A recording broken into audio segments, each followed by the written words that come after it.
Ya, pemirsa, Presiden Joko Widodo ini membantah sidang kabinet di Istana Negara Senin lalu ini membahas program makan siang gratis Prabowo Gibran. Iya, beda halnya dengan pengakuan Menteri Investasi Bahlil Lahadalia dan Menko Perekonomian Erlangga Hartarto yang menerangkan program makan gratis masuk dalam APBN 2025. Telah kita jalani selama 10 tahun terakhir harus terus berlanjut. Presiden Joko Widodo membantah sidang kabinet di Istana Negara Senin lalu, membahas program makan siang gratis Prabowo Subianto Gibran Rakabuming Raka. Bantahan itu disampaikan Jokowi selepas membuka rapat pimpinan TNI Polri di Gor Ahmad Yani, Markas Besar TNI Cilangkap, Jakarta. Begitu Pak, belum ada keputusan. Dalam sidang Kabinet Paripurna saya sampaikan bahwa program Presiden terpilih harus sudah dimasukkan dalam rencana anggaran 2025 supaya Presiden terpilih menjadi lebih cepat dan lebih mudah dalam nanti penganggaran, tidak kembali lagi mengajukan anggaran kepada DPR. Jadi inilah yang disampaikan di dalam rapat paripurna kemarin. Meski Presiden membantah, namun Menteri Investasi Bahlil Lahadalia dan Menko Perekonomian Erlangga Hartarto yang turut hadir dalam rapat kabinet mengaku program makan siang gratis Prabowo Gibran dibahas dalam rapat kabinet.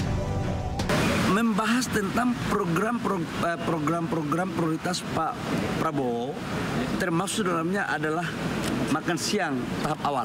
Ada prioritas. Tentu prioritas itu nanti akan dibahas teknis dalam bentuk angka. Jadi berapa yang kita siapkan untuk tahap pertama yang terdiri dari balita, kemudian ibu hamil, dan juga untuk wilayah tertentu, misalnya tahapannya sampai SMP, kemudian daerahnya yang stunting tinggi, miskin.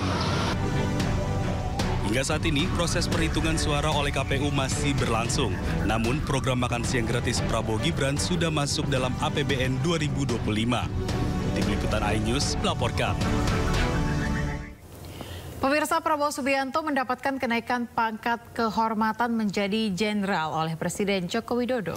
Ya, ketika menjadi militer aktif, pangkat Prabowo terakhir merupakan Letnan Jenderal atau Bintang 3.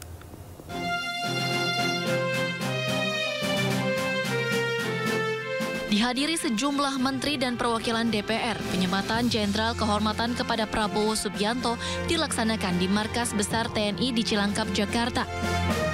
Pemberian jenderal bintang kehormatan berdasarkan dedikasi dan kontribusi Prabowo selama di dunia militer dan pertahanan. Implikasi dari penerimaan anugerah bintang tersebut ini sesuai dengan Undang-Undang Nomor 20 Tahun 2029. Kemudian Panglima TNI mengusulkan agar Pak Prabowo diberikan pengangkatan dan kenaikan pangkat secara istimewa. Jadi semuanya memang berangkat dari bawah. Berdasarkan usulan Panglima TNI, saya menyetujui untuk memberikan kenaikan pangkat secara istimewa berupa Jenderal TNI Kehormatan. Sebelumnya, Prabowo yang merupakan mantan Komandan Jenderal Kopassus dan Panglima Kostrat tersebut berpangkat Bintang 3. Tim Liputan iNews melaporkan.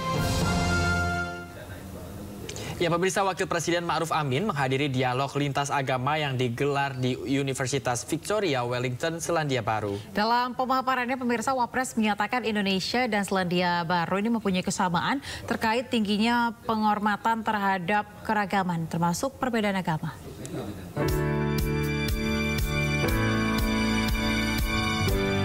Wakil Presiden Ma'ruf Amin menyampaikan pengalaman Indonesia dalam memperkuat dialog lintas agama dan moderasi beragama sebagai kontribusi menciptakan perdamaian dunia. Pengalaman ini disampaikan Kiai Ma'ruf Amin dalam agenda dialog lintas agama pada kuliah umum di Universitas Victoria Wellington, Selandia Baru. Kuliah umum ini dihadiri sekitar 100 mahasiswa dan sivitas akademika Universitas Victoria Wellington. Dalam kesempatan ini, Wapres menyampaikan pengalaman Indonesia dalam mengelola perbedaan. Bagi masyarakat kedua negara kita keragaman tidak dipandang sebagai kelemahan, tetapi justru sebagai kekuatan. Keragaman bukan untuk dihilangkan, tapi justru untuk dirayakan. Di Indonesia kami memiliki semboyan Bhinneka Tunggal Ika yang berarti berbeda-beda tapi tetap satu. 2 tahun terakhir Indonesia berkomitmen untuk aktif dalam dialog lintas agama. Hal ini sebagai salah satu elemen penting dalam politik luar negeri Indonesia. Dari Wellington, Selandia Baru, Teddy Suteja, iNews melaporkan.